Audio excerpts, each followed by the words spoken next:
let's talk about building an itinerary that doesn't feel overpacked, over busy, and overwhelming. Good itineraries leave room to breathe. Is as simple as that. And I'm not saying that you can't have an itinerary that's planned hour by hour. Some people, that's what they love and that's how they operate, and that's totally okay. But there's a way to do that and still leave room to breathe, room to have moments and really be present in experiences that you may never get to experience again. I should say places you never get to experience again, because all of our moments are once in, our life moments. But all that to say, I will pause briefly. This is our helper. This is Much. She does like to join us every now and then for videos, and she can be a little bit of a distraction. So I do apologize, but I will jump back into it if she decides to distract me some here. So she's going to help us out. Here's one of the things that I think can potentially ruin a trip. Might be a little bit of a strong word, but I think sometimes when you try to see everything in one trip, the trip is a whole heck of a lot less enjoyable. And that can be for so many reasons. You can just be totally exhausted and never feel that you've recovered. I've had that back in my early days of travel where I felt like I had to do and see everything, and that came at the cost of slowing down, and that came at the cost of sleeping and taking time to really sit and relax and enjoy a meal. It was go, go, go, go, go, burning the candle at both ends, and that I don't think it ever ruined a trip. That's why I say ruin is a very strong word, but I don't think it helped to make the trip more enjoyable. So I think there's still a balance that you can have where you can see everything that you want to see and not ruin the trip at the same time. I swear, when she yawns, you think that like I'm just boring or something, apparently. Maybe she doesn't like this topic. I digress. I told you she can be a little bit of a distraction sometimes for me. But I love her anyway, and so here she goes. You can't see her, but she's now just noticed the timer that I have sitting under the camera and she's noticed the dot on the screen. So we'll see how long the timer lasts for me. But again, I'm digressing. I will bring it back. All that to be said, because seeing everything has the potential to make a trip less enjoyable, there is a way to decide what not to include on a trip. I've talked about it a little bit in past videos, but I think it's important to list out everything that you do, in fact, want to see, and then decide what you can't live without. If this was the last trip you were ever going to take, what are the items on that list that you know you would be upset the rest of your life without seeing?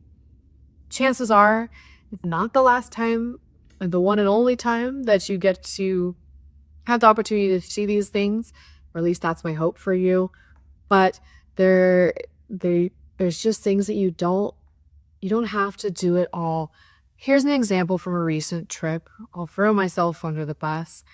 I was in Florence, and I think I must have walked by the museum where the statue of David is probably 20 times. And I never went in and saw it. At the time, I couldn't bring myself to do one more museum, to pay one more ticket entrance, to deal with that, that potential of a crowd and have to wait patiently to get a picture. And I just thought, I can leave without it and still feel that I had a successful trip, that I had a fun trip, and just walk away deciding that I will be back someday. And that's what I did. I saw so many other wonderful things when I was in Italy. I saw so many other wonderful things in Florence and in the surrounding area. And I skipped a big tourist item. And for me, that was okay. It still is okay. I don't think about it other than like this moment, which is funny. It's been months and months since I did that. People don't ask me. I don't worry about it. And I think that's another thing that can help you decide what not to include. What are the things when you're done with the trip that you know you're going to want to talk about? What are the things that you're going to want to come back and say, "Oh my gosh, I went and I did this." Do you want to say that you went to Florence and you got to see the Statue of David, or would you rather come back and say, "Oh my gosh, we had the most amazing time in a cooking class," or "Oh my gosh, we had the most amazing time spending a day at Pisa." It's just things to think about and ask yourself questions, and that it also helps you for sometimes things just don't happen. It's sometimes it's just not possible to get tickets or places are closed. Could be a holiday. So it's just a level setting expectations there as well. Our little helper is staring at me. I think there she is. Um, she's very active in this one. She's left me alone for a while, but here she is. That to be said, I think one of the other things about not over booking yourself on a trip is to find the balance between the structure and the flexibility. There are times where you're just gonna have to be flexible. I hate to say it.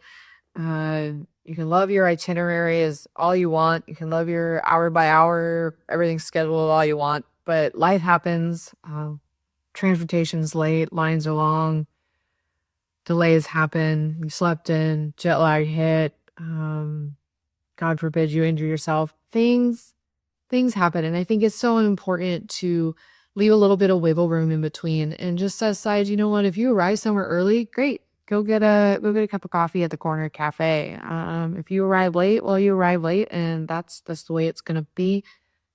I think for structure in my trips that I plan for myself, it's having points or locations that I know I need to be at a certain time, or I knew I had to buy a ticket for, or let's say when I was in Australia, one of the things I wanted to do was climb the bridge and didn't really care when. Had it recommended to me to do one of the twilight climbs, which I highly recommend 100%. And that was the structure for that day. Everything else revolved around making it to the bridge for my time slot. Otherwise, it was a flexible day. I had other things I knew I wanted to do, and it kind of was weather dependent. That's another reason for flexibility. Sometimes the weather is just not going to be on your side. And that sunny day turns to a rainy day, or that day that you were going to go whale watching ends up being a windy day and it gets canceled, which really sucks. So I think there's just a balance between it. And also, once again, I talk about it a lot, setting expectations and going into things knowing that not everything is going to go right. And that's okay. And that's where the flexibility of things come in. So, summing it all up, you don't have to see everything in one trip, because it does have the potential to make a trip less enjoyable. You should decide what you want to include. There's a lot of ways to go ahead and do that, but they are important to discuss and to decide beforehand. And also finding that balance between your structure and your flexibility of your trip and your itinerary. So all that to be said, if past itineraries looked really, really great on paper and you were super excited about them and the reality was not the same, it was maybe perhaps the opposite, then they felt rushed or whatever life happened, is something that I can help with. Jump on my calendar. Let's talk about it. Let's talk strategy. I've been traveling internationally overseas for 20 years. I've been to many, many places. I think I've been to 30 countries and repeated some quite a few times. So I've been around the block once or twice. You could say I've figured out tips, tricks, balances for it. And I just love to talk travel. So jump on my calendar. Let's chat. And if you're not ready for that, no worries. There's plenty on the blog to read. And there's a newsletter. And just come in, hang out. And I look forward to seeing you on the next one.